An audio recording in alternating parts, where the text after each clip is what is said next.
But you ain't no Elon. But she also brought us Dr. Oz and The Secret. We have to remember what this lady has done. She has to be held accountable. I forgive her, but I mean, The Secret is a particularly egregious offense. What, you don't believe? You don't believe? Oh, believe? Story in 5 words. 5 words. Oprah's list of favorite things. So Oprah released her annual list of favorite things, and as usual, there are lots of expensive stuff. $1,000 pizza oven, $590 drip coffee maker, $80 of luxury salt. Sadly, no proposal from Stedman. When Joe Rogan and Greg Gutfeld took aim at Oprah, the reigning queen of feel-good fluff and televised therapy had no defense.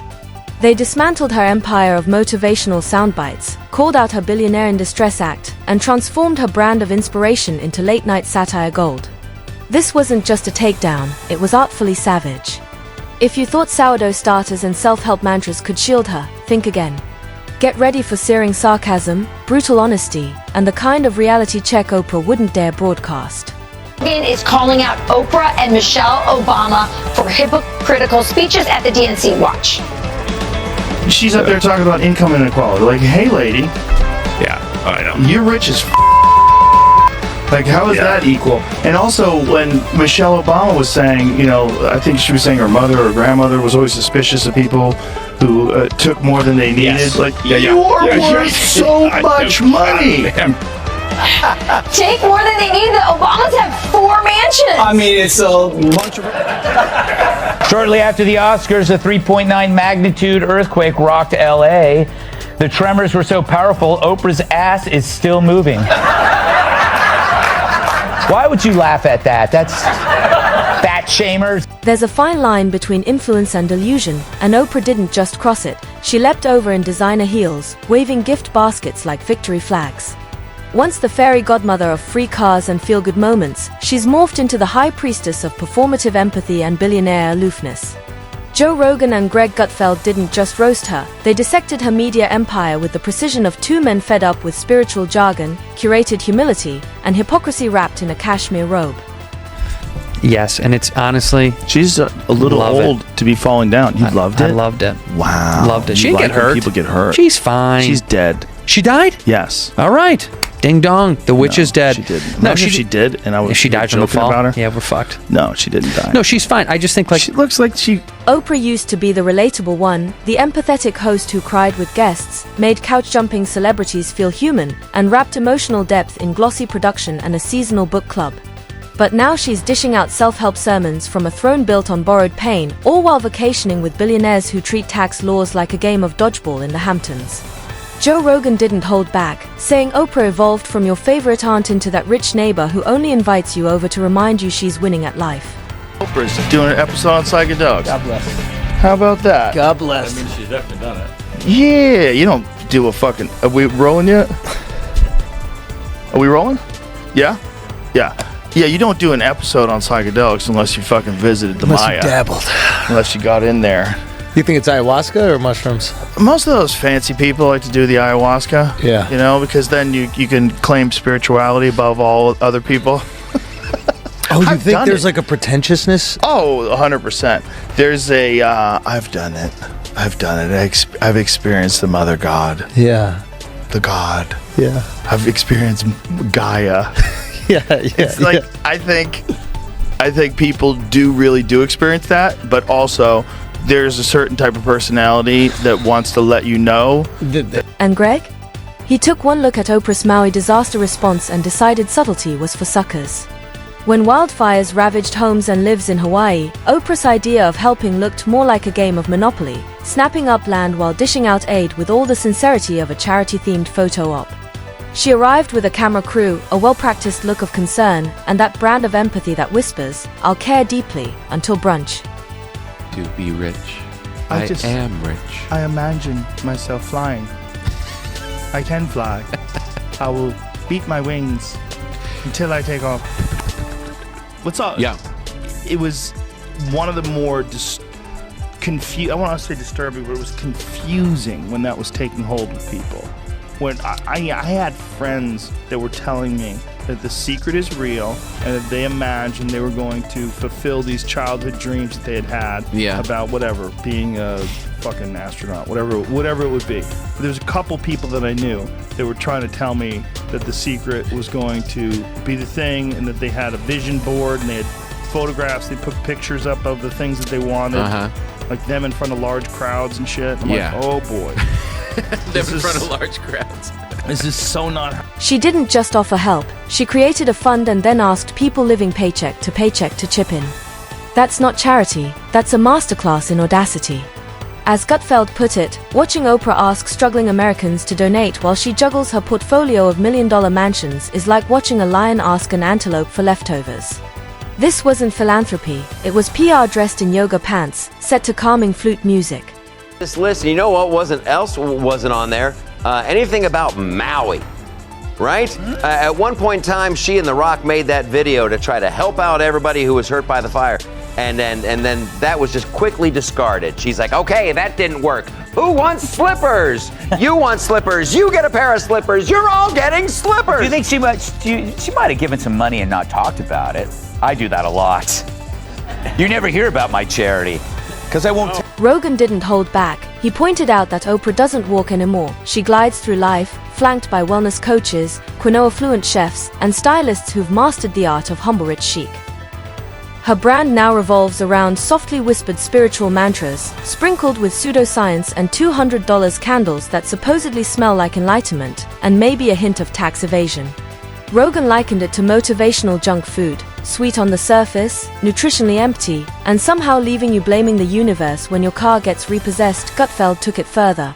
Oprah doesn't sell hope anymore, she sells distraction. While Americans wrestle with inflation, unrest, and a vanishing middle class, Oprah's out here urging them to find stillness on a $3,000 meditation retreat led by someone named Sage Moonflower. Meanwhile, her net worth keeps climbing, right past the moral high ground she left behind. Oprah had that lady on, its face bit off by the chimp. Stay there. And she showed her face on TV. Oh, yeah. Miraculously, she survived just the unimaginable. Her name is Charla Nash. Charla almost always covers her face with the hat and scarf. She wears it, she says, because she doesn't want to scare people. The lady was wearing a veil over her face, like, let's see your face, come on. She pulls the veil away. Like a nope. What are you doing? Would you mind lifting the veil? Oh, so we can see. You could take the hat off. Oh, the hat comes off. Yep. Okay. Oprah doesn't just love fame, she manufactures it. From Dr. Ounce and Dr. Phil to Meghan Markle, she's the queen of turning sketchy credentials into household names. Joe Rogan called her out, saying her real talent isn't empathy, it's branding. Every tear was staged, every hug a hallmark moment. And Gutfeld roasted her Oprah 2020 era, joking that electing her would have been like putting a motivational poster in the White House. She sells self-worth wrapped in product lines, moon crystal skincare, $200 candles, and diet food deals that contradict her body positivity spiel. Rogan laughed at how her every woman image morphed into a soft-lit guru who only appears when there's a Netflix doc or a camera crew. As Gutfeld put it, Oprah could sell ice in a blizzard if she tied a ribbon on it and said it healed your chakras. Icon who, unlike traditional politicians, could match a wild card like Donald Trump. And if she won, she could give everyone a free car.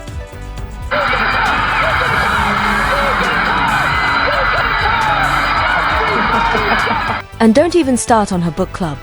What began as a literary spotlight turned into a cultural sledgehammer. When Oprah picks a book, it's not a suggestion, it's gospel. Authors go viral, then spend months reliving their tears on her couch. Reading became an emotional obstacle course where every story needs trauma and every ending a Hallmark-style epiphany with a side of comfort food. It's the Empathy Olympics, and Oprah's the only judge and contestant. Then there's her obsession with living your truth, which really means be authentic, as long as it fits my brand. She champions empowerment, but only for those who match her curated narrative. What you get isn't raw honesty, it's a polished, commercial-ready version of reality, packaged to fit neatly between ads. They boiled it down to the easiest one, which is dreaming. Right, exactly. And that's why it's sold, but Oprah sold it.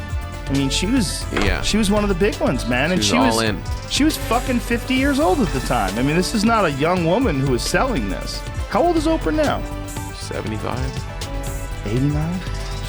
Greg roasted Oprah for her self-congratulatory galas disguised as social change, where guests clap, cry, and drive off in Teslas. Nothing says revolution like a catered dinner on reclaimed mahogany, with sustainably sourced napkins embroidered with Oprah's initials. Joe didn't spare her lifestyle empire either. Oprah has Monetized every emotion. Sad? There's a product. Lonely? Try a journal. Lost? There's a streaming series. And questioning her? That's practically heresy. You're either jealous, ungrateful, or spiritually behind, but Rogan and Gutfeld aren't buying the incense. They see a woman who's turned empathy into a business, who wraps ambition in soft tones and candlelight, and who transformed daytime TV into a sanctified confessional. Oprah isn't just a brand, she's a belief system. Priest, prophet, and producer, all in one. Not really Oprah, it's Orpah. So who is she really, Oprah or Orpah? Could she be a Russian spy? We'll need an independent investigation, perhaps by Dr. Phil. But really, this is fake news. The real news is that the Democrats and the media are already thinking about 2020. It's natural in team sport politics to only see elections as the game and not all those days in between. It's like the next 4 years are the world's... And yet, the most baffling part? Oprah still claims to be one of us. Despite private jets, sprawling estates, and golden retrievers with better skincare routines than most people, she insists she understands the everyday struggle. It's like Jeff Bezos throwing on an apron and asking why no one believes he works retail. Gutfeld joked that if Oprah really wanted to relate, she'd film from a studio apartment with overdue bills and laggy Wi-Fi. Until then, she's just another celebrity cosplaying as relatable. Rogan nearly choked on his protein shake laughing, because Oprah didn't build a movement, she built a marketplace.